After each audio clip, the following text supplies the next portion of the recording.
কিয়ামতের আগে যে মালহামার যুদ্ধ হবে, তখন রাসূল সাল্লাল্লাহু আলাইহি ওয়াসাল্লাম বলেছেন মালহামার যুদ্ধের সময় মুসলমানদের ফুস্তাদ বা তাবু হবে, শিবির হবে এই ফিলিস্তিনের দামেস্কের পাশে আল গৌতা নামে এক জায়গা আছে, ওই গৌতাতে। এবং ঈসা আলাইহিস সালাম এসে যে দাজ্জালকে হত্যা করবেন সেটাও ওই শামে।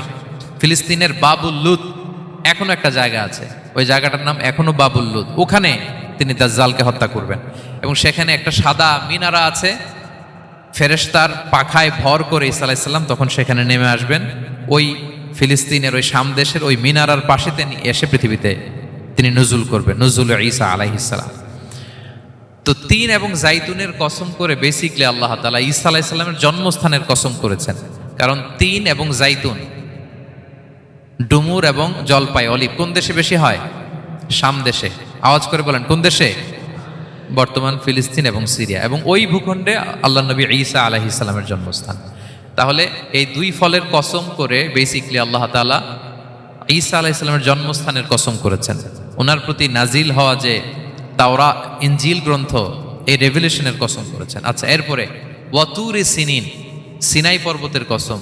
সিনাই পর্বত বা তুর পাহাড় হচ্ছে মিশরে অবস্থিত, আর মিশর হচ্ছে মুসা আলাইহিস সালামের জন্মস্থান। কার জন্মস্থান? মুসা আলাইহিস সালামের জন্মস্থান। তাহলে ওয়াতুরি সিনিন, তুর পাহাড়ের কসম বুঝিয়ে আল্লাহ তাআলা মূলত মুসা আলাইহিস সালামের জন্মস্থানের কসম করেছেন, যেখানে তাওরাত নাজিল হয়েছে। এরপরে ওয়াহাদাল বালাদিল আমিন, এ নিরাপদ শহর বলে আল্লাহ তাআলা মক্কা শহরকে বুঝিয়েছেন। আর মক্কা কার জন্মস্থান বলেন তো? মুহাম্মদুর রাসূলুল্লাহ সাল্লাল্লাহু আলাইহি ওয়াসাল্লাম, সাইয়্যিদুল মুরসালিন, খাতামুন নবিয়্যিন, রাহমাতাল লিল আলামিন, হাবিবুল্লাহ মুহাম্মদুর রাসূলুল্লাহ সাল্লাল্লাহু আলাইহি ওয়াসাল্লামের জন্মস্থান। তাহলে এই চারটা আয়াতে চারটা শপথের মধ্য দিয়ে মূলত আল্লাহ তাআলা ঈসা আলাইহিস সালামের জন্মস্থান, মুসা আলাইহিস সালামের জন্মস্থান এবং মুহাম্মদ সাল্লাল্লাহু আলাইহি ওয়াসাল্লামের জন্মস্থান, যেই তিনটা এলাকায় ভূখণ্ডে তিনটা মেজর ওহী নাজিল হয়েছে। এক তো ঈসা আলাইহিস সালামের কাছে নাজিল হয়েছে ইনজিল কিতাব, আরেকটা হচ্ছে তাওরাত। তাওরাত এমন কিতাব যে কিতাব দিয়ে হাজার হাজার নবীরা ফয়সালা করেছেন। বনি ইসরাইলের অনেক নবীর উপর কোনো কিতাব নাজিল হয়নি, তার মানে তারা রসুল ছিলেন না, তারা নবী। তারা সবকিছু তাওরাত দিয়েই ফয়সালা করতেন। আর রাসূল সাল্লাল্লাহু আলাইহি ওয়াসাল্লামের উপর কোরআন নাজিল হয়েছে। তার মানে প্রথম চারটি শপথ দিয়ে বেসিকলি ইনজিলের শপথ, তাওরাতের শপথ এবং কোরআনের শপথ। বুঝতে পেরেছেন সবাই? শুরুতেই সূরাতুত তিনের কয়েকটা আয়াত তেলাওয়াত করেছি। এটা কালামুল্লাহ মাজিদের 95 নাম্বার সূরা। এই সূরাটা মক্কাতুল মুকাররমাতে নাজিল হয়েছে। এই সূরার আয়াত সংখ্যা 8টা। এই সূরার শুরুতে আল্লাহ তাআলা চারটা কসম করেছেন, ওয়াত-তিনি ওয়াজ-জাইতুনি ওয়া-তুরি সিনিনা ওয়া হাযাল বালাদিল আমিন। ওয়াত-তিন, তিনের কসম, ওয়াজ-জাইতুন, জাইতুনের কসম, ওয়া-তুরি সিনিন, সিনাই পর্বতের কসম, ওয়া হাযাল বালাদিল আমিন, আর নিরাপদ শহরের কসম। তো চারটা শপথ করেছেন বা আল্লাহ তাআলা কসম করেছেন। কসম দিয়ে আল্লাহ তাআলা কোরআনের অনেক সূরা শুরু করেছেন। যেমন একটা সূরায় আল্লাহ ফজরের সময়ের কসম করেছেন, আল্লাহ বলেছেন ওয়াল ফাজর। আল্লাহ আকাশের কসম করেছেন ওয়াস সামা ইযাতিল বুরুজ। আল্লাহ তাআলা সূর্যের কসম করেছেন ওয়াশ শামসি ওয়া দুহাহা। এভাবে আল্লাহ তাআলা তার সৃষ্টির অনেক কিছুর কসম করে গুরুত্বপূর্ণ কোনো মেসেজ বা বার্তা আমাদের সামনে হাজির করেন। তো এই সূরাতে আল্লাহ তাআলা চারটা জিনিসের কসম করে একটা খুবই গুরুত্বপূর্ণ বার্তা মানব মণ্ডলীর জন্য এই সূরাতে তিনি হাজির করেছেন। এই সূরাটা আমাদের অনেকেরই মুখস্থ আলহামদুলিল্লাহ, এবং আল্লাহ রাসূল সাল্লাল্লাহু আলাইহি ওয়াসাল্লাম প্রায় বিভিন্ন নামাজে এই সূরাটা তেলাওয়াত করতেন। বারা ইবনে আযিব রাদিয়াল্লাহু তাআলা আনহু উনি বর্ণনা করেন যে আমি একবার এশার সালাতে আল্লাহ রাসূল সাল্লাল্লাহু আলাইহি ওয়াসাল্লামের কণ্ঠে নামাজে সূরা 3 তিনি তেলাওয়াত করেছেন, আমি নিজ কানে শুনেছি। এবং ওনার কণ্ঠ যে এত মধুর ছিল, আমার জীবনে এত সুমধুর কণ্ঠের তেলাওয়াত আমি শুনি নাই। আল্লাহর হাবিব সাল্লাল্লাহু আলাইহি ওয়াসাল্লামের কোরআন তেলাওয়াতের যে কণ্ঠ এত সুমিষ্ট ছিল, এত চমৎকার ছিল, শুধু তেলাওয়াত শুনেই অনেকে শাহাদা পড়ে মুসলমান হয়েছে। আবু জাহেল মক্কায় নিষেধ করতো যে কেউ যাবা না মুহাম্মদের কাছে, সে পাগল, সে গণক, সে মিথ্যাবাদী, সে জাদুকর, সে স্বামী স্ত্রীর মধ্যে বিচ্ছিন্নতা নিয়ে আসে, সে বাবা ছেলেকে আলাদা করে দেয়, তার কাছেই যাবা না। আর সে যা বলে শুনবাই না, কানে আঙ্গুল দিয়ে রাখবা। তো মানুষকে যেটা নিষেধ করা হয় বেশি, মানুষের ওইটার ব্যাপারে আগ্রহ থাকে বেশি। সে যত নিষেধ করতো মানুষ আরো বেশি বেশি যে শুনতো। মানুষকে সে কি বারণ করবে? সে দিনের বেলা নিষেধ করতো, রাতে যে লুকিয়ে লুকিয়ে নিজেই তেলাওয়াত শুনতো। তাহলে চিন্তা করেন যে আল্লাহর হাবিব সাল্লাল্লাহু আলাইহি ওয়াসাল্লামের কোরআনিক রেসিটেশন কত চমৎকার মেলোডিয়াস ভয়েস হলে স্বয়ং আবু জাহাল রাত্রিবেলা লুকিয়ে লুকিয়ে কোরআন তেলাওয়াত শুনতে যেত আল্লাহর হাবিব সাল্লাল্লাহু আলাইহি ওয়াসাল্লামের কণ্ঠে। তো রাসূল সাল্লাল্লাহু আলাইহি ওয়াসাল্লাম সূরাতুত 3টা এশার সালাতে তিনি তেলাওয়াত করেছেন, এই মর্মে হাদিসে পাওয়া যায়। এবং এই সূরাটা একটা ফলের নামে সূরা। 3 একটা ফল, আরব বিশ্বে খুব বেশি হয় 3 ফল। আমরা বাংলাদেশে ডুমুর বলি, ইংরেজিতে ফিগ বলে, ফিগ ট্রি। তো ফলের নামে বেসিক্যালি আল্লাহ তাআলা এই সূরাটাকে, এই চ্যাপ্টারটাকে ডেডিকেট করেছেন। আমরা সূরাকে ইংরেজিতে চ্যাপ্টার বলি। কোরআনে 114টা চ্যাপ্টার, এর মধ্যে এই সূরাটা হচ্ছে ফলের নামে ডেডিকেটেড। বিভিন্ন নামে খুব ইনক্লুসিভ ওয়েতে আল্লাহ তাআলা কোরআনে সূরাগুলো দিয়েছেন। কোরআনে আপনি প্রাণীর নামে সূরা পাবেন, প্রাণী। মানুষের নামে সূরা পাবেন। মানুষের মধ্যে 3 ভাগ, মুমিন, তারপর কাফির, এরপর মুনাফিক। প্রত্যেকের নামে সূরা। সূরাতুল মুমিনুন আছে, সূরাতুল কাফিরুন আছে, আবার সূরাতুল মুনাফিকুন আছে। আমাদের দৃশ্য জগতের সবচেয়ে বড় প্রাণীটা হচ্ছে হাতি, তাই না? এই হাতির নামে একটা সূরা আছে। বলেন তো এই সূরার নাম কি? সূরা ফিল।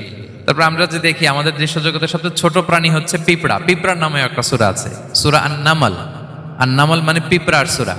মাকড়সার নামে সূরা আছে, সূরাতুল আনকাবুত।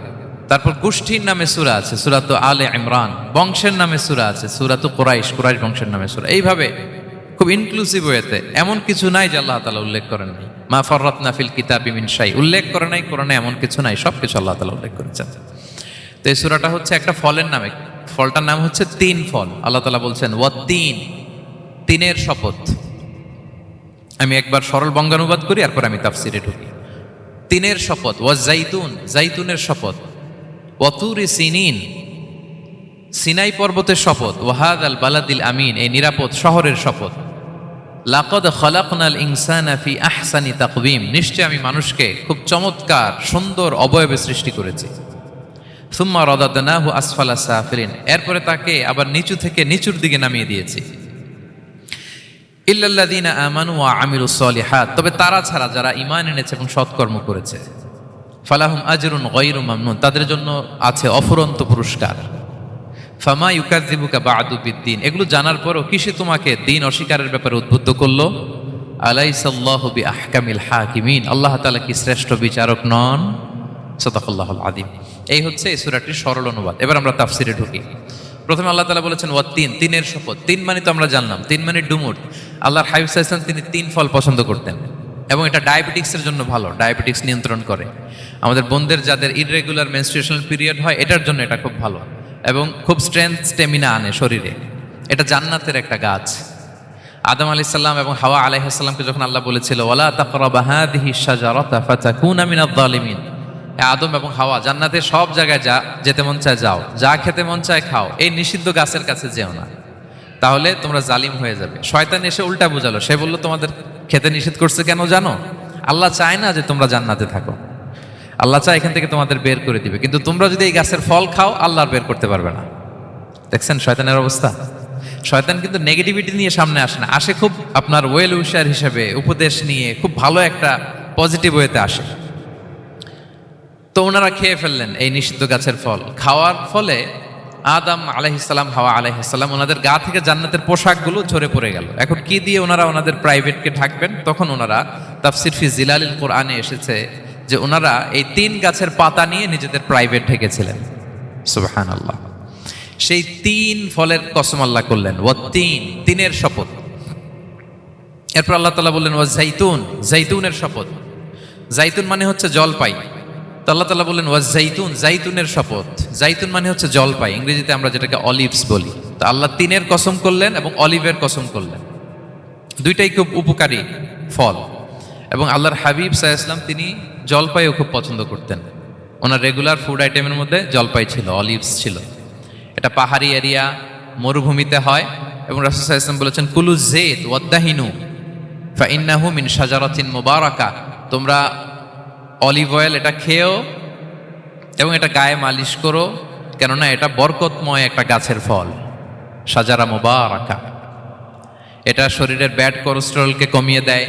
দাড়িতে অ্যাপ্লাই করলে, চুলে অ্যাপ্লাই করলে সহজে পাকে না দাড়ি চুল, এবং স্কিনে অ্যাপ্লাই করলেও স্কিনের জন্য ভালো, স্কিনের জন্য বেশ ভালো। এটা যাদের সুযোগ হয় আপনারা দাড়িতে চুলে অ্যাপ্লাই করবেন, খাবেন। এটা খাওয়াও যায়। তাম্বুতু বিদ্দুহনি ওয়াসিবগিল লিল আখিলিন, কোরআনে এসেছে। এটা অয়েল হিসেবে ইউজ করে, আবার খাবার হিসেবেও ইউজ করা যায়। সালাদ ড্রেসিং এর ক্ষেত্রে কিন্তু অলিভ অয়েল আমরা ইউজ করি, ইদানিং পিজাতে খুব ইউজ করা হয় অলিভ, জলপাইটা। তো এটা আপনারা খেতে পারেন, এটা খুবই সুস্বাদু। এবং জলপাই গাছের মানে জাইতুন গাছের ডালের মেসোয়াক খুব ভালো হয়। আল্লাহর হাবিব সাল্লাল্লাহু আলাইহি ওয়াসাল্লাম জাইতুনের ডাল দিয়ে মেসোয়াক করতেন। তিনি বলতেন নি'মা সিওয়াকিয়া জাইতুন, সবচেয়ে শ্রেষ্ঠ মেসোয়াক হচ্ছে জাইতুনের, মিনাশ শাজারাতিল মুবারাকা, কারণ এটা বরকতময় গাছের ডালা। এবং ফাইন্নাহু সিওয়াকি ওয়া সিওয়াকুল আম্বিয়া মিন ক্বাবলি, এই জাইতুনের ডাল দিয়ে আমিও যেমনি মেসোয়াক করি, আমার আগে যত নবী পৃথিবীতে এসেছে সবাই জাইতুনের ডাল দিয়ে মেসোয়াক করতো। আল্লাহ বলেন ওয়াতিনি ওয়াজ জাইতুন, তিনের শপথ আর জাইতুনের শপথ। এরপর আল্লাহ তাআলা বললেন ওয়াতুরি সিনিন, সিনাই পর্বতের শপথ। প্রথমে দুইটা ফলের শপথ করলেন, এবার একটা পাহাড়ের শপথ করতেছেন। আপনারা কি তুর পাহাড়ের নাম শুনেছেন? হ্যাঁ শুনেছেন। এই সিনাই পর্বত দ্বারা তুর পাহাড় উদ্দেশ্য। এটা মিশরের একটা পাহাড়, অনেক উঁচু, 2285 মিটার উঁচু। ওইটার নিচে আছে মুকাদ্দাসে তুয়া, যেখানে মুসা আলাইহিস সালামকে আল্লাহ তাআলা জুতা খুলতে বলেছিলেন, ফাখলা না আলাইকা ইন্নাকা বিল ওয়াদিল মুকাদ্দাসি তুয়া, হে মুসা তুমি পবিত্র উপত্যকায় এসেছো, জুতা খুলো। তো ওখানে সব ধর্মের লোকেরা যায়, সব ধর্মের লোকদের জন্য তীর্থস্থান, মুসলিম, জুইশ, খ্রিস্টিয়ান সবাই যায়। এটা সিনাই একটা এলাকা আছে মিশরের, north south Sinai, north Sinai, এটা সাউথ সিনাইতে অবস্থিত। তো নিচে একটা খ্রিস্টানদের প্রাচীন গির্জা আছে, সেন্ট ক্যাথেরিনা গির্জা। সেখান থেকে চলতে চলতে আপনাকে উপরে যেতে হবে, ফজরের পরে আবার চলে আসতে হবে, তা না হলে দুপুরবেলায় 10টা-11টার দিকে এমন সূর্যের প্রখর তাপ ওই পাথরের মধ্যে লাগে, ওখানে আর থাকা যায় না। একেবারে তুর পাহাড়ের উপরে সেখানে খ্রিস্টানদের জন্য ছোট্ট একটা সিনাগোগ আছে, তারা প্রার্থনা করে। খ্রিস্টানদের একটা চার্চ আছে, মুসলিমদের জন্য ছোট্ট একটা মুসল্লা আছে সুরাওয়ের মতো। আল্লাহ ওই সিনাই উপত্যকার কসম করেছেন, ওয়াতুরি সিনিন, সিনাই উপত্যকার কসম। এখানে আল্লাহ তাআলা মুসা আলাইহিস সালামকে তাওরাত দিয়েছিলেন, মেজর একটা আসমানি কিতাব দিয়েছিলেন, এবং সরাসরি মুসা আলাইহিস সালাম এই পাহাড়ের চূড়ায় বসে আল্লাহ তাআলার সাথে কথা বলতেন। ওয়াকাল্লামাল্লাহু মুসা তাকলিমা, উনি সরাসরি কথা বলতেন, এটা ওনার একটা স্পেশাল বৈশিষ্ট্য ছিল, ক্যারেক্টারিস্টিক্স। এবং আল্লাহ তাআলা নূরের তাজাল্লি দিয়ে এই পাহাড়কে একবার জ্বালিয়ে দিয়েছিলেন। আজও এই পাহাড়ের রংটা অনেকটা একটু লালচে, একটু কালোচে, একটু রেডিশ কালারের। এবং মুসা আলাইহিস সালাম এই নূরের তাজাল্লির ঝলকে তিনি বেহুশ হয়ে গিয়েছিলেন এই পাহাড়ের উপরে। ইয়াজুজ মাহাজুজ যখন কিয়ামতের আগে আগমন করবে, তখন মুসলমানদের সেন্টার হবে। ঈসা আলাইহিস সালাম মুসলমানদেরকে নিয়ে ওইখানে অবস্থান করবেন, এই তুর পাহাড়ের ওখানে। এবং আল্লাহর হাবিব সাল্লাল্লাহু আলাইহি ওয়াসাল্লামের মেরাজের রাতে ইসরার সময় একটা স্টেশন ছিল এই তুর পাহাড়। জিবরাইল আলাইহিস সালাম এই তুর পাহাড়ে আল্লাহর হাবিব সাল্লাল্লাহু আলাইহি ওয়াসাল্লামকে নামিয়ে বলেছিলেন যে এটা জাবাল মুসা, আপনার ভাই মুসার পাহাড়, আপনি এখানে 2 রাকাত নামাজ পড়েন, দোয়া করেন। আল্লাহর হাবিব সাল্লাল্লাহু আলাইহি ওয়াসাল্লাম এই তুর পাহাড়ে 2 রাকাত সালাত আদায় করেছিলেন এবং দোয়া করেছিলেন। আল্লাহ এই তুর পাহাড়ের কসম কাটলেন, ওয়াতুরি সিনিন, সিনাই পর্বতের কসম, যেখানে তাওরাত কিতাব নাজিল হয়েছিল। এরপর আল্লাহ তাআলা বললেন ওয়াহাদাল বালাদিল আমিন, আর এই নিরাপদ শহরের শপথ। এই শহর দ্বারা মক্কা শহর উদ্দেশ্য, কারণ রাসূল সাল্লাল্লাহু আলাইহি ওয়াসাল্লাম তখন মক্কায় ছিলেন, মক্কা নগরী। এই শহরের পূর্ব নাম ছিল বাক্কা। মক্কা নগরীকে বলা হয় উম্মুল কুরা, সব শহরের মা, সব শহরের সেন্টার, পৃথিবীর নাভিস্থল। এবং আল্লাহ তাআলা বলেছেন মান দাখালাহু কানা আমিনা, এখানে যে প্রবেশ করবে সে নিরাপদ। হেরেমের মধ্যে কিন্তু কাউকে আক্রমণ করা যায় না, কোনো খুনিও যদি ঢুকে যায় অ্যাটাক করা যাবে। তো জাহেলি যুগে এমনটা ঘটতো, কারোর সাথে কারো শত্রুতা হলে, ধরেন যে একজন তার বাবাকে হত্যা করেছে, তো সে তাকে পেয়েছে, ওই লোক বাঁচার জন্য দৌড়াতে দৌড়াতে হেরেমের ভিতরে ঢুকে যেত, কারণ সে জানে যে হেরেমে ঢুকলে সে আমাকে মারবে না। তো পরে সে যখন হেরেম থেকে বেরোতো, আবার তার সাথে যুদ্ধ শুরু হতো। এবং এই শহরের এত মর্যাদার কারণ হচ্ছে সাইয়েদনা ইব্রাহিম আলাইহিস সালাম তিনি আল্লাহর কাছে দোয়া করেছিলেন যে রব্বি জাআল হাদা বালাদান আমিনা, হে আল্লাহ আপনি এই শহরকে নিরাপদ করেন, ওয়ারযুক আহলাহু মিনাস সামারাত, আর এই শহরের অধিবাসীদেরকে আপনি ফলমূল দিয়ে রিজিকের ব্যবস্থা করেন। এখনো দেখবেন যে সারা পৃথিবীতে যেই ফল নাই মক্কাতে ওই ফল আছে, সারা পৃথিবী থেকে ফল ওখানে যায়। এবং মক্কার নেইবরিং সিটি তায়েফ, সেখানে অনেক ফল উৎপাদিত হয়, এখানে আসে। নিরাপদ শহর বালাদান আমিনা। এবং আল্লাহর হাবিব সাল্লাল্লাহু আলাইহি ওয়াসাল্লাম বলেছেন যে এই মক্কা শহর আমার সবচাইতে প্রিয় শহর। বাধ্য হয়ে তিনি যখন হিজরত করলেন মদিনায়, সেদিন বারবার তিনি মক্কার দিকে পেছনে ফিরে ফিরে তাকান, আর কেঁদে কেঁদে তিনি বলতেছিলেন যে মাক্কাতু আহাব্বুল বিলাদ ইলাইয়া, মক্কা আমার কাছে সবচেয়ে প্রিয় নগরী। লাউলা উখরিজতু লামা খারাজতু, আমাকে যদি জোর করে বের করে দেয়া না হতো আমি কোনোদিন মক্কা ছেড়ে অন্য কোথাও যেতাম না। আল্লাহর হাবিব সাল্লাল্লাহু আলাইহি ওয়াসাল্লামের সবচেয়ে প্রিয় শহর ছিল মক্কা, এবং এটা আল্লাহর হাবিব সাল্লাল্লাহু আলাইহি ওয়াসাল্লামের জন্মস্থান, মাকান মাউলিদির রাসূল। রাসূল সাল্লাল্লাহু আলাইহি ওয়াসাল্লামের বিলাদাত হয়েছে এই শহরে। এবং এই শহরকে আল্লাহ বলেছেন মাসাবাতান লিন্নাসি ওয়া আমনা, মানুষের মিলনস্থল, কেন্দ্রস্থল। সারা পৃথিবী থেকে মানুষ ওখানে যায়। আপনি যে রমাদানে যদি মক্কায় যান, আল্লাহু আকবার, লক্ষ লক্ষ উমরা পালনকারী সেখানে, ইউরোপ থেকে, আফ্রিকা থেকে, অস্ট্রেলিয়া থেকে, এশিয়া থেকে, সারা পৃথিবীর মানুষের মিলনস্থল। ওখানে গেলে আপনি দেখবেন মাসাবাতান লিন্নাসি ওয়া আমনা, নিরাপদ জায়গা এবং মানুষের মিলনস্থল। এটা এখানে এমন মসজিদ আল্লাহ রেখেছেন কাবা ঘরের চারদিকে, এটাকে বলা হয় মসজিদুল হারাম, যে মসজিদে 1 রাকাত সালাত পড়লে 1 লক্ষ রাকাতের সওয়াব হয়। আল্লাহর ঘরকে কেন্দ্র করে তাওয়াফের নির্দেশ দেওয়া হয়েছে। ওয়ালিয়াত তাওয়াফু বিল বাইতিল আতিক, পৃথিবীর কোনো ঘরকে তাওয়াফ করা যায় না, কোনো ঘরকে, এই একটা মাত্র ঘর যেটাকে এর চারদিকে এরকম তাওয়াফ করা যায়। তাহলে এই পবিত্র ঘর, পবিত্র মসজিদ যেই শহরে অবস্থিত, সেই শহরের কসম আল্লাহ করেছেন। আল্লাহ বললেন ওয়াহাদাল বালাদিল আমিন, এই নিরাপদ শহরের কসম, মানে মক্কা শহরের কসম। আমরা আপাত দৃষ্টিতে আমাদের কাছে মনে হচ্ছে দুইটা ফলের কসম, একটা পাহাড়ের কসম, একটা নগরীর কসম। আসলে বেসিকলি আল্লাহ তাআলা এই 4টা শপথ দিয়ে 3 নবীর জন্মস্থান, 3 নবীর নবুয়তের কসম করেছেন। কিভাবে সেটা আমি মিলিয়ে দেই। এই যে প্রথমে যে আল্লাহ বলেছেন ওয়াত্তিনি ওয়া জাইতুন, 3 এবং জাইতুনের কসম। পৃথিবীতে সবচেয়ে বেশি 3 এবং জাইতুন কোথায় উৎপন্ন হয় জানেন? ফিলিস্তিনে। কোথায়? শাম দেশে, যেটা হাদিসের পরিভাষায় বলা হয় শাম, বর্তমান ফিলিস্তিন এবং সিরিয়া মিলে। 3 জাইতুন দিয়ে বেসিকলি আল্লাহ তাআলা ফিলিস্তিনের শপথ করেছেন, শাম দেশের শপথ, যেখানকার বেথলহামে ঈসা আলাইহিস সালাম, জেসাস ক্রাইস্ট, তিনি জন্মগ্রহণ করেছেন, ঈসা আলাইহিস সালামের জন্মস্থান। তাহলে 3 জাইতুনের শপথের মাধ্যমে মূলত আল্লাহ তাআলা ঈসা আলাইহিস সালামের জন্মস্থানের শপথ করেছেন, কারণ সেখান থেকে ওহী বিচ্ছুরিত হয়েছে, ওনার কাছে ইনজিল নাজিল হয়েছিল। এবং এই শামের মর্যাদার ব্যাপারে অনেক কথা আল্লাহর হাবিব সাল্লাল্লাহু আলাইহি ওয়াসাল্লাম তিনি বলেছেন। আল্লাহ রাসূল সাল্লাল্লাহু আলাইহি ওয়াসাল্লাম যখন মেরাজে যান, তখন মক্কা থেকে এই শাম দেশে ফিলিস্তিনের বাইতুল মাকদাসে রাসূল সাল্লাল্লাহু আলাইহি ওয়াসাল্লামকে নিয়ে যাওয়া হয়েছিল। এবং রাসূল সাল্লাল্লাহু আলাইহি ওয়াসাল্লাম প্রায় বলতেন তুবা আলি শাম, শামের জন্য বরকত, কেননা ফেরেশতারা তাদের রহমতের পাখা শাম দেশের উপর বিছিয়ে রেখেছে। এবং তিনি বলতেন ফিতনার সময় আলাইকুম বিশাম, তোমরা শামে যেও, শামে থেকো। এবং তিনি দোয়া করেছেন আল্লাহুম্মা বারিক লানা ফি শামিনা, আল্লাহ তুমি আমার শামে, শাম অঞ্চলে আল্লাহ তুমি বরকত দিও।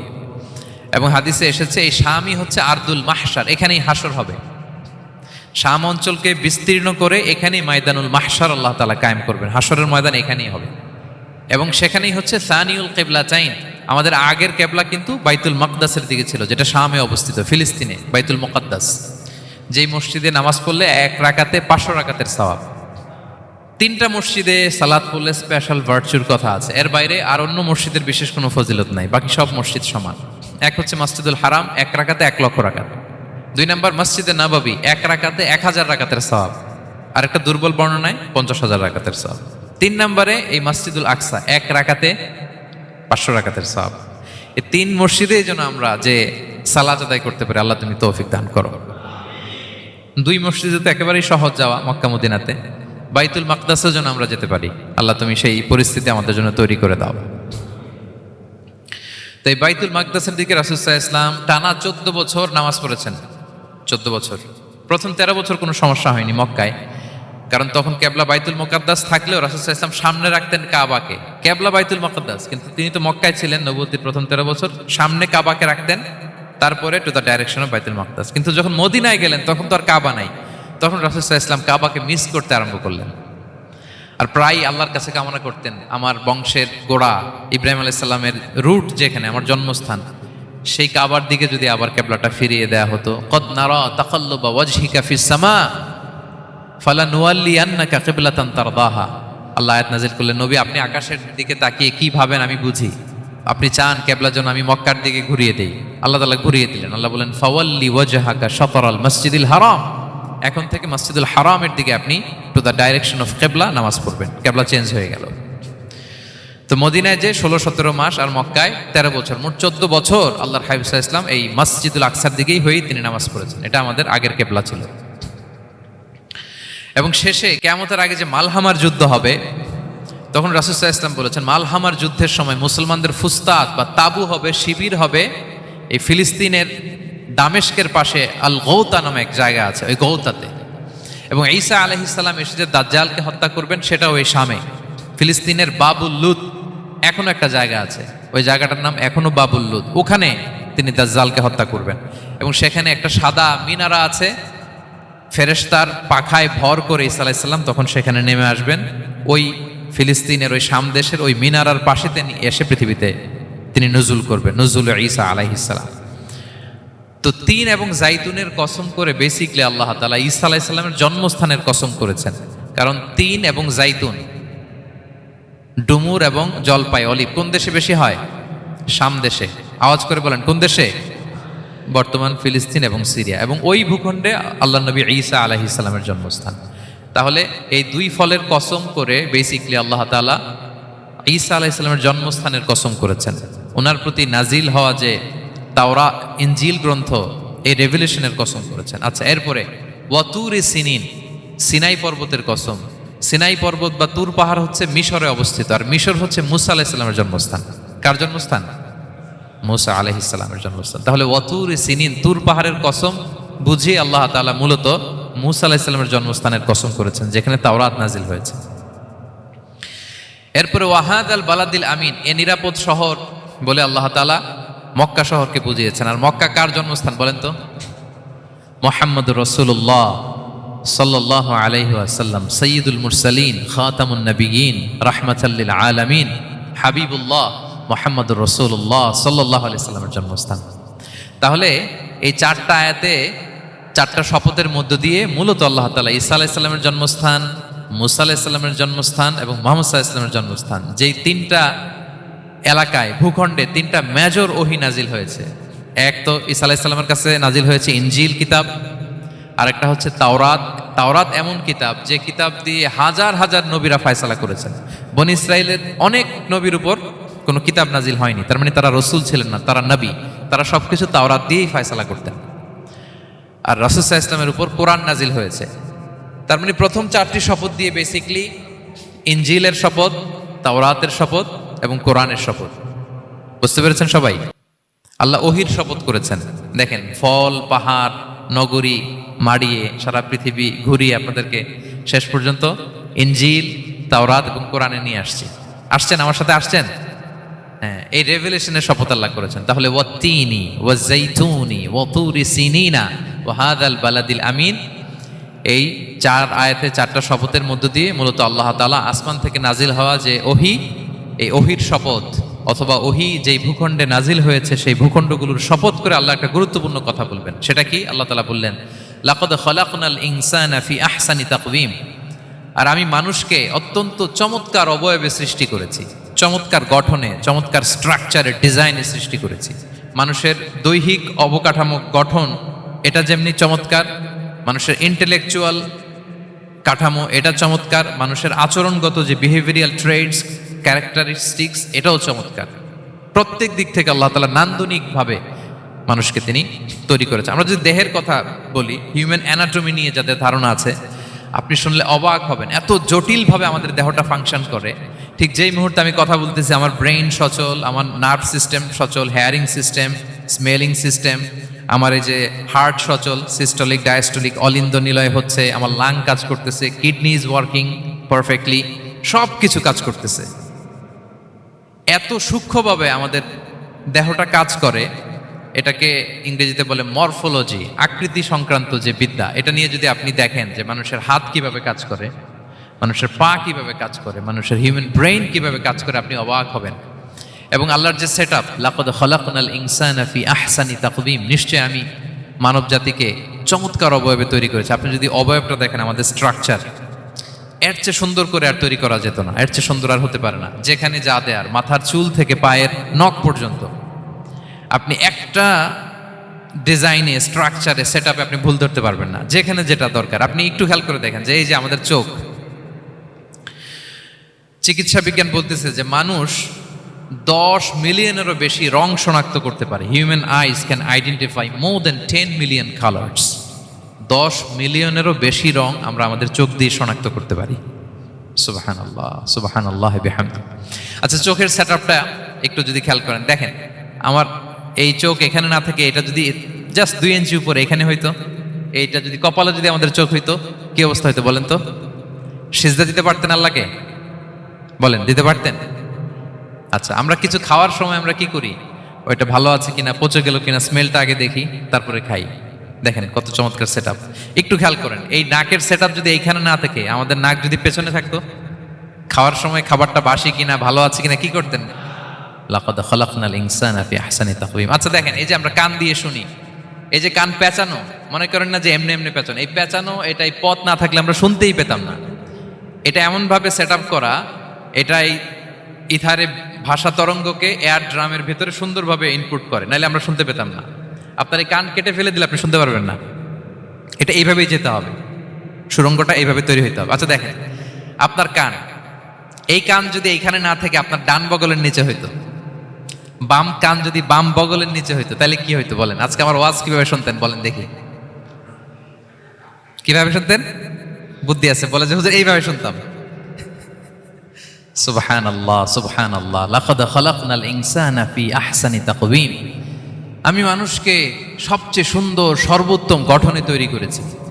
দেখেন, কান দুটো ওইখানে থাকলে কথা শুনতে হইলে হাত উঁচু করে রাখা লাগতো। আল্লাহ, আপনি একটা একটা অঙ্গ দেখেন ঠিক যেখানে যেটা যেভাবে সেট করা দরকার, আল্লাহ তাআলা দয়া করে অনুগ্রহ করে ঠিক সেভাবে তিনি সেট করেছেন। আমাদের চেহারার মধ্যে দেখেন এক একজনের এক এক রং। ওয়াখতিলাফু আলসিনাতিকুম ওয়া আলওয়ানিকুম ইন্না ফি যালিকা লাআয়াতুন লিল আলিমিন। আল্লাহ বলেন, তোমাদের ভাষার ভিন্নতা দিয়েছি, তোমাদের গায়ের রঙের ভিন্নতা, একজনের চেহারার সাথে আরেকজনের মিল নাই, একজনের ফিঙ্গারপ্রিন্টের সাথে। আয়াহসাবুল ইনসানু আল্লান নাজমাআ ইযামা বালা কাদিরিনা আলা আন নুসাউইয়া বানানা। মানুষ ভেবেছে সে মারা গেলে তাকে আমি তার অস্থি মজ্জা হাড় গোশত চামড়া জোড়া লাগাতে পারবো না। আরে তার আঙ্গুলির অগ্রভাগ পর্যন্ত আমি সুবিন্যস্ত করে আমার কাছে রেখে দিয়েছি। ফিঙ্গারপ্রিন্ট, আমাদের ফিঙ্গারপ্রিন্টগুলো আল্লাহর কাছে সংরক্ষিত। একজনের ফিঙ্গারপ্রিন্টের সাথে আরেকজনেরটা মেলে না। এই যে আমার 10 আঙ্গুলে 10টা ফিঙ্গারপ্রিন্ট, পায়েরগুলো হচ্ছে ফুটপ্রিন্ট, একটার সাথে আরেকটা মিলে। আমার এটার সাথে এটা মিলবে বলেন? আমার সাথে আপনারটা মিলবে? বর্তমানে পৃথিবীতে কত কোটি মানুষের বসবাস বলেন? এই যত মানুষ পৃথিবীতে আছে, একজনের আঙ্গুলের ছাপের সাথে, এই যে বায়োমেট্রিক্যাল অথেন্টিকেশন যে আমরা করি, একজনের ফিঙ্গারপ্রিন্টের সাথে আরেকজনের ফিঙ্গারপ্রিন্টের মিল নাই। একজনের ফুটপ্রিন্টের সাথে ফুটপ্রিন্ট মিল, ইভেন একজনের আই প্রিন্টের সাথে। আমাকে একজন ওনার হসপিটালে নিয়ে গেল ঢাকায়, তো উনি ওনার দরজা খুলতেছে আই প্রিন্ট দিয়ে, মানে উনি না গেলে খুলে না। উনি আর ওনার খুব কাছের স্টাফ, এটা গুরুত্বপূর্ণ একটা অফিস, তো উনি চোখ দিল, আই প্রিন্ট নিল, এরপরে দরজা খুলে যাচ্ছে। দেখেন, একজনের আই প্রিন্টের সাথে আরেকটা আই প্রিন্ট মেলে না।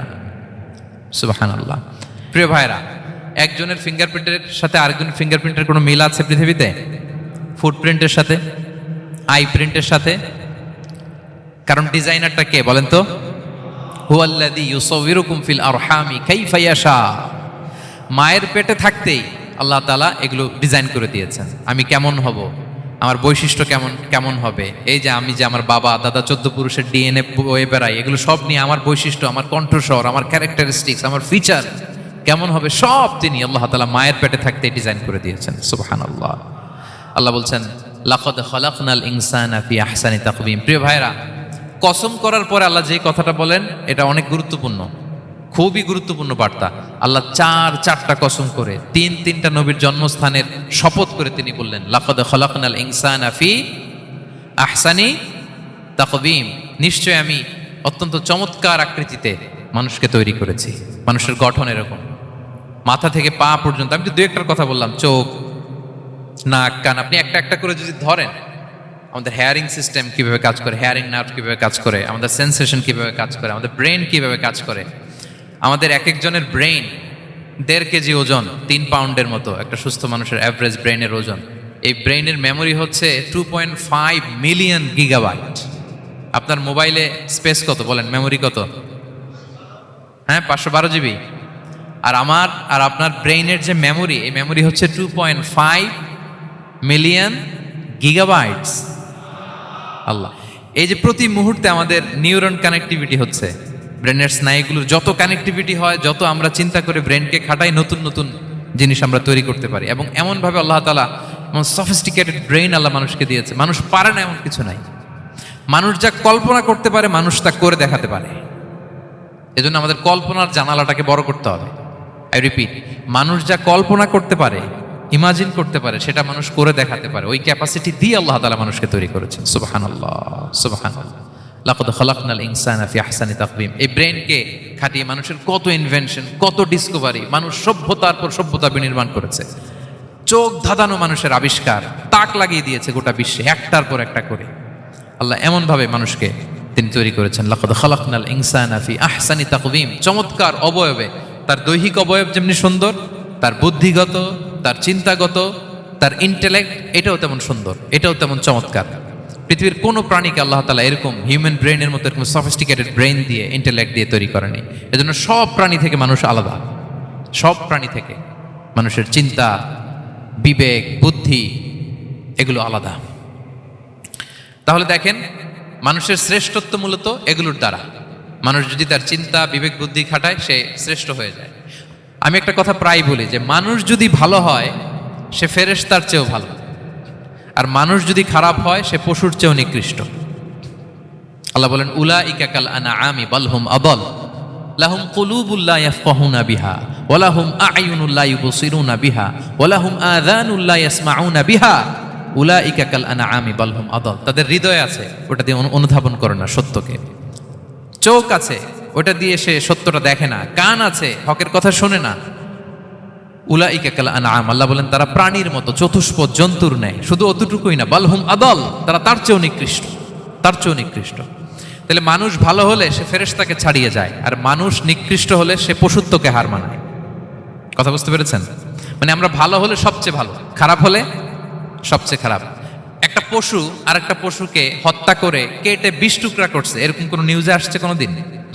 কিন্তু আশরাফুল মাখলুকাত মানুষ, তার মতো রক্তে মাংসে গড়া আরেকটা মানুষকে নির্মমভাবে হত্যা করে কেটে 20 টুকরা করে বস্তাবন্দি করে ডোবার মধ্যে ফেলে রাখছে, এরকম নিউজ আছে না বলেন?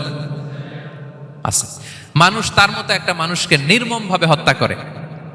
এরকমও তো আছে যে কেরোসিন দিয়ে তার মতো আরেকটা মানুষকে সে জ্বালিয়ে দিয়েছে, আছে না নাই বলেন? গ্রামের পর গ্রাম জ্বালিয়ে দেয়, জনপদের পর জনপদ ধ্বংস করে দেয়, বোমা মেরে শহর উড়িয়ে দেয়। লিটল বয় মেরেছিল আমেরিকান সোলজাররা জাপানের হিরোশিমা শহরের উপর। আমি হিরোশিমা তো গত বছর ভিজিট করে আসলাম, আমি নিজে দেখে এসেছি যে এখানে বোমটা মেরেছে। মুহূর্তের মধ্যে পুরো শহর ভ্যানিশ, এমন রেডিয়েশন। তো যেই আমেরিকান পাইলট বোমা মারতেছে সেও মানুষ, সেও কি? আর যাদেরকে ধ্বংসের জন্য এই লিটল বয় মারলো হিরোশিমাতে আর ফ্যাটম্যান মারলো নাগাসাকিতে, এরাও কি? তাহলে দেখেন, মানুষ তার মতো আরেকটা মানুষকে এরকম মেরে টুকরো টুকরো কুচি কুচি করতে সে দ্বিধাবোধ করে না। আল্লাহ, মানুষ গণহত্যা চালায়, জেনোসাইড। এই যে আমাদের বাংলাদেশে তো কিছুদিন আগে হলো গণহত্যা, হেলিকপ্টার থেকে গুলি করে বাচ্চা মেরে ফেলতেছে। কার বাচ্চা? কার কলিজার টুকরা সন্তান? Don't care. জনগণের টাকায়, ট্যাক্সের টাকায় কিনা বুলেট, হেলিকপ্টার দিয়ে জনগণকে, ছাত্রদেরকে হত্যা করা হয়েছে। দেখেন, সেও মানুষ। যারা হত্যা করতেছে, গণহত্যা, জেনোসাইড চালিয়েছে, তারাও মানুষ।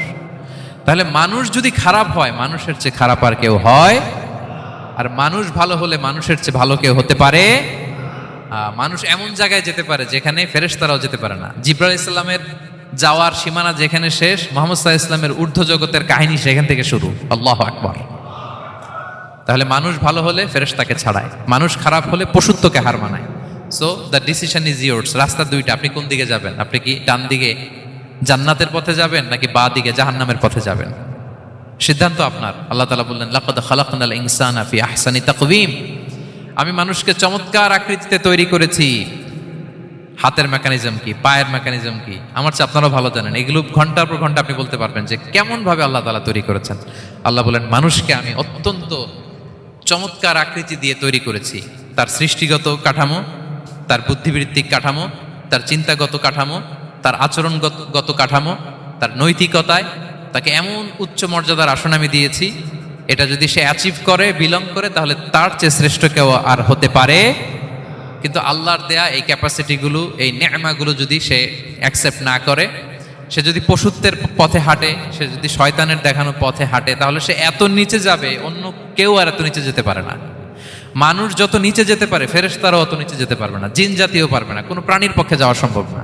তাহলে মানুষকে আল্লাহ তাআলা এমন সফিস্টিকেটেড ওয়েতে তৈরি করেছেন, চাইলে সে সবার উপরে যেতে পারে। আবার চাইলে আল্লাহর দেয়া নেয়ামতগুলোকে যদি সে ভিন্ন খাতে প্রবাহিত করে, সে সবচেয়ে নিকৃষ্ট হতে পারে। সেটাই আল্লাহ বললেন সুম্মা রাদাদনাহু আসফালা সাফিলিন, এরপরে তাকে আমি হীন থেকে হীনতর করেছি, নিচ থেকে আরো নিচে নিয়েছি। সে যখন ঈমান আনে না, সে যখন সৎকর্ম করে না, সে যখন আল্লাহর শেখানো আল্লাহর দেখানো রাস্তায় সে চলে না, সে যখন তার নফসের কথা শুনে, সে যখন তার প্রবৃত্তির গোলাম সাজে, সে সবচেয়ে নিকৃষ্ট হয়। আসফালা সাফিলিন মানে একেবারে নিচে, এর নিচে আর নাই। আল্লাহ বলেছেন ইন্নাল মুনাফিকিনা ফিদ দারকিল আসফালি মিনান নার, সেখানে আল্লাহ আসফাল বলেছেন। মুনাফিকরা জাহান্নামের একেবারে তলদেশে থাকবে। তাই মানুষ যদি ঈমান আর সৎকর্মের বলে বলিয়ান না হয়, সে এত খারাপ হয়, কেউ এত নিচে যেতে পারে না। বলেন, মানুষ যত নিচে যেতে পারে, জিন তত নিচে যেতে পারবে? ফেরেশতারা পারবে না। আর মানুষ যত উপরে যেতে পারে, ফেরেশতারা এত উপরে যেতে পারবে না। সো দুইটারই সুযোগ আপনার আছে। সুম্মা রাদাদনাহু আসফালা সাফিলিনের দুইটা ব্যাখ্যা। কোন মুফাসসির বলেছেন যৌবনের পর, যৌবনে থাকে শক্তিশালী, বার্ধক্যের সময় যখন সে নুয়ে যায়, ছোট হয়, সে একেবারে দুর্বল হয়ে যায়, সেটা বোঝানো হয়েছে। আর অন্যান্য মুফাসসিরিন একরাম বলেছেন না, আল্লাহর দেওয়া এই নে'মা ক্যাপাসিটি যখন সে সঠিক পথে কাজে লাগায় না, সে যখন প্রবৃত্তির অনুসরণ করে, সে তখন এত খারাপ হয়, এত নিচ থেকে নিচুতর হয়, এত হীন থেকে হীনতর হয়, তার চেয়ে হীনতর আর কেউ তখন হতে পারে না। সেখান থেকে বাঁচার দুটি রাস্তা আল্লাহ বলেছেন। আল্লাহ বলছেন ইল্লাল্লাযীনা আমানু ওয়া আমিলুস সলিহাত, তবে যারা ঈমান আনে এবং সৎকর্ম করে তারা ছাড়া। তারা ওই নিচু থেকে নিচুতর নয়, তারা শ্রেষ্ঠতর। ঈমান এবং সৎকর্ম, ঈমান এবং আমলে সালেহাত। কোরআনের অনেক জায়গায় আপনি আয়াতটা পাবেন, ইন্নাল্লাযীনা আমানু ওয়া আমিলুস সলিহাতি কানাত লাহুম জান্নাতুল ফিরদাউসি নুজুলা, নিশ্চয়ই যারা ঈমান এনেছে, সৎকর্ম করেছে, তাদের জন্য আমি জান্নাতে ফেরদাউস রেখে দিয়েছি। আল্লাহ বলেন তারা নিকৃষ্ট হবে না যারা ঈমান এনেছে, সৎকর্ম করেছে। যারা কি এনেছে? ঈমান। আর কি করেছে? সৎকর্ম করেছে। ইল্লাল্লাযীনা আমানু, যারা ঈমান এনেছে, সৎকর্ম করেছে, ফালাহুম আজরুন গায়রু মামনুন, তাদের জন্য রয়েছে অফুরন্ত পুরস্কার, মানে জান্নাত। তাদের জন্য কি? ওই জান্নাতে যেতে আমরা চাই কি চাই না বলেন? রাস্তা কয়টা? এটা চলে গেছে ডান দিকে, এটার গন্তব্য হচ্ছে ডেস্টিনেশন জান্নাতুল ফেরদাউস। আর এটা শয়তানের পথ, এটা আপনার প্রবৃত্তির দেখানো পথ, এটা চলে গিয়েছে জাহান্নামে। So now the decision is years. আপনার ডিসিশন, কোন দিকে যাবেন, ডানে না বায়ে? জান্নাতে না জাহান্নামে? জান্নাতে যেতে চাই আমরা। ফালাহুম আজরুন গায়রু মামনুন, তাদের জন্য আছে অফুরন্ত নেয়ামত, অফুরন্ত পুরস্কার। আমরা যেন সেই পুরস্কার লাভে ধন্য হতে পারি, আমরা সবাই বলি আমিন। আল্লাহ বলেন এইভাবে চারটা কসম করার পরে, এত গুরুত্বপূর্ণ বার্তা হাজির করার পরে, তোমার ঘুমন্ত বিবেককে জাগিয়ে তোমাকে বার্তা দেওয়ার পরেও কিভাবে তুমি অস্বীকার করতে পারো আখিরাতকে? ফামা ইউকাযযিবুকা বা'দু বিদ্দিন, এরপরেও কোন বিবেকে, কোন আকলে, কোন সাহসে তুমি কর্মফল দিবসকে অস্বীকার করো? কোন সাহসে? এখানে দিন দ্বারা উদ্দেশ্য কর্মফল। ভালো করলে যে ভালো পাবে, খারাপ করলে যে খারাপ পাবে, দিনের অনেক অর্থ, এটা তাফসিরে গেলে সময় কুলাবে না। ফামা ইউকাযযিবুকা বা'দু বিদ্দিন, এরপরেও কর্মফলকে অস্বীকার করার সাহস তুমি কোত্থেকে পাও? কিসে তোমাকে উদ্বুদ্ধ করে কর্মফল দিবসকে অস্বীকার করতে? আলাইসাল্লাহু বিআহকামিল হাকিমিন, আল্লাহ তাআলা কি শ্রেষ্ঠ বিচারক নন? সূরা আবু দাউদে আল্লাহর হাবিব সাল্লাল্লাহু আলাইহি ওয়াসাল্লাম বলেন, কেউ যদি সূরাতুত তিন তেলাওয়াত করে, করতে করতে যদি শেষ আয়াতে চলে আসে, আর সে যখন পড়ে আলাইসাল্লাহু বিআহকামিল হাকিমিন, আল্লাহ তাআলা কি শ্রেষ্ঠতম বিচারকদের মধ্যে সর্বশ্রেষ্ঠ বিচারক জাজ নন, তখন সে যেন উত্তর দেয়, এটা তো আল্লাহর প্রশ্ন। আলাইসাল্লাহু বিআহকামিল হাকিমিন, আল্লাহ আমাদেরকে প্রশ্ন ছুড়ে দিয়েছেন যে আল্লাহ তাআলা কি শ্রেষ্ঠ বিচারক নন? তখন যে তেলাওয়াত করে সে যেন বলে বালা বালা ওয়া আনা আলা যালিকা মিনাশ শাহিদিন। বালা মানে অবশ্যই, হ্যাঁ আল্লাহ অবশ্যই আপনি শ্রেষ্ঠ বিচারক, আর আপনি যে শ্রেষ্ঠতম বিচারকে সাক্ষী আমি দিচ্ছি, এই ঘোষণা আমি দিচ্ছি। পড়েন সুবহানাল্লাহ। আপনি দেখবেন মসজিদুল হারামে, হারামাল মাক্কিতে যখন তেলাওয়াত করে ইমাম সাহেবরা, এই আয়াতের পরেই যদি রুকুতে যায়, দেখবেন ফিস ফিস করে বলে যে বালা বালা ওয়া আনা আলা যালিকা মিনাশ শাহিদিন। আমি নিজে শুনেছি, দেখবেন ওনার এটা পরে, কারণ আল্লাহ এখানে প্রশ্ন ছুড়ে দিয়েছেন। আর উত্তর হিসেবে বলতে হবে বালা ওয়া আনা আলা যালিকা মিনাশ শাহিদিন, আল্লাহ অবশ্যই আপনি শ্রেষ্ঠ বিচারক। আল্লাহর চাইতে শ্রেষ্ঠ বিচারক আর হতে পারে? আমরা কত লাকি যে আল্লাহর আহকামুল হাকিমিন হিসেবে বিচারক পেয়েছি। হ্যাঁ, আমাদের বিচার যদি অন্য কেউ করতো, নিজেরা যদি নিজেদের, আল্লাহ যদি বলতো তোরটা বিচার তুই কর আর তোরটা তুই কর, কি অবস্থা হইতে বলেন? যার সাথে যার শত্রুতা আছে ওইখানে দেখাই দিত। কিন্তু আমরা বিচারক হিসেবে পেয়েছি কাকে? আল্লাহ কি পার্সিয়ালিটি করবে বিচারে? স্বজন প্রীতি করবে? কারো উপর জুলুম করবে? কাউকে ঠকাবে? আল্লাহ বলেন ওয়ামা আনা বিযাল্লামিল লিল আবিদ, আমি কখনো আমার বান্দার উপর জুলুম করি না। ওয়া নাদাউল মাওয়াজিনাল কিসত লিয়াউমিল কিয়ামা, কিয়ামতের দিন আমি মিজান নামে এমন এক ন্যায় বিচারের মানদণ্ড স্থাপন করব, ফালা তুযলামু নাফসুন শাইআ, এক বিন্দু পরিমাণ কেউ মাজলুম হবে না। এক বিন্দু পরিমাণ কেউ মাজলুম হবে না। এজন্য দুনিয়াতে যদি বিচার না পান, আল্লাহর দরবার বিচারটা দিয়ে রাখেন, সেদিন বিচার হবে। আহকামুল হাকিমিন আপনারা ঠকাবে না। দুনিয়াতে বিচার পান নাই, মাজলুম হয়েছেন, মানুষ ভুল বুঝছে, কেউ আপনার ঠিক মতো বুঝে নাই, আপনার কথাটা কাকে বলবেন? বিপদে পড়লে ক্রাইসিস মোমেন্টে কাকে শেয়ার দিবেন? না ফেসবুকে শেয়ার দিবেন? আমরা তো ফেসবুকে শেয়ার দিয়ে দিই এখন। ফেসবুকে শেয়ার দেওয়ার আগে, বন্ধুকে শেয়ার দেওয়ার আগে, স্ত্রীর কাছে শেয়ার করার আগে আমার সমস্যার কথা আগে শেয়ার করব কাকে? কারণ আলাইসাল্লাহু বি আহকামিল হাকিমিন, আল্লাহ বলছেন আমি কি শ্রেষ্ঠ বিচারক নই? বালা বালা ইয়া রব ওয়া আনা আলা যালিকা মিনাশ শাহিদিন, অবশ্যই আল্লাহ আপনি শ্রেষ্ঠ বিচারক। ক্লিয়ার হয়েছে না সবার কাছে? শপথ কয়টা ছিল? 4টা। মূলত নবুয়তের শপথ, তাই না? নবুয়ত আমাদের জন্য সবচাইতে বড় নেয়ামত। কারণ নবীরা যদি আমাদেরকে এই তথ্যগুলো না দিতেন, আমরা জান্নাত জাহান্নাম চিনতাম? ভাইরা বলেন তো, আখেরাত চিনতাম?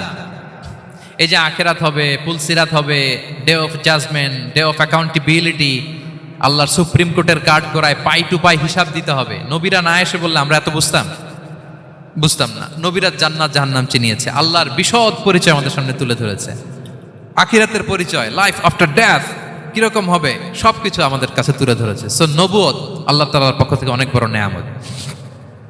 2 নম্বর নেয়ামত হচ্ছে আল্লাহ তাআলা আমাদেরকে যে ক্যাপাসিটি দিয়েছে, বুদ্ধিমত্তা, ইন্টেলেক্ট, বিচার বিশ্লেষণ, যেটা দিয়ে আমরা অন্যান্য সব প্রাণী থেকে আলাদা, এটাও আল্লাহর বড় নেয়ামত। এই নেয়ামতের শুকরিয়া যেন আমরা করি। এবং আমি যেটা বলেছি, মানুষ যেটা কল্পনা করতে পারে সেটা সে করেও দেখাতে পারে। সো আল্লাহ তাআলা যাকে যেই কোয়ালিটি দিয়েছে, ক্যাপাসিটি দিয়েছে, আমরা যেন এই নেয়ামতের শুকরিয়া করি। নেয়ামতের শুকরিয়া করলে এই নেয়ামত দেওয়ার ধারাবাহিকতা এটা বাড়িয়ে দেয় কে? লা ইন শাকারতুম লা আযীদান্নাকুম ওয়া লা ইন কাফারতুম ইন্না আযাবি লাশাদীদ। শুকরিয়া করলে নেয়ামত আরো বাড়িয়ে দেব। তাহলে প্রথম নেয়ামত ছিল নবুওয়াত, প্রফেটহুড, প্রফেসি, এটা অনেক বড় নেয়ামত। এই রেভেলেশন এসে আমাদেরকে এনলাইটেন করেছে। তা না হলে আমাদের গডকে, গডের ফিচার কি, আখেরাত কি, জান্নাত কি, জাহান্নাম কি, the concept of punishment, concept of আখেরা, কিছুই আমরা ভালোভাবে বুঝতাম না। এটার শপথ আল্লাহ করেছেন। আল্লাহ আমাদেরকে নেয়ামত দিয়েছেন, ক্যাপাসিটি দিয়েছেন, সক্ষমতা দিয়েছেন, সবচাইতে সফিস্টিকেটেড ব্রেন দিয়ে তৈরি করেছেন, এটা একটা বড় নেয়ামত। এবং রাস্তা দেখিয়ে দিয়েছেন, হয় ডানে নয় বায়ে। এবং তিনি আশ্বাস দিয়েছেন যে তোমাদেরকে সঠিক ফায়সালার মাধ্যমে বিচার করা হবে সেদিন। তাই আমাদের বিপদে আপদে সব সময় আমরা যেন ফরিয়াদ করি এক মহান সত্তার কাছে। বলুন তো আওয়াজ করে, তিনি কে? আল্লাহর কাছে যেন আমরা ফরিয়াদ করি। আল্লাহ তাআলা আমাদের সবাইকে কথাগুলো বুঝা আর আমল করার তৌফিক দান করুন।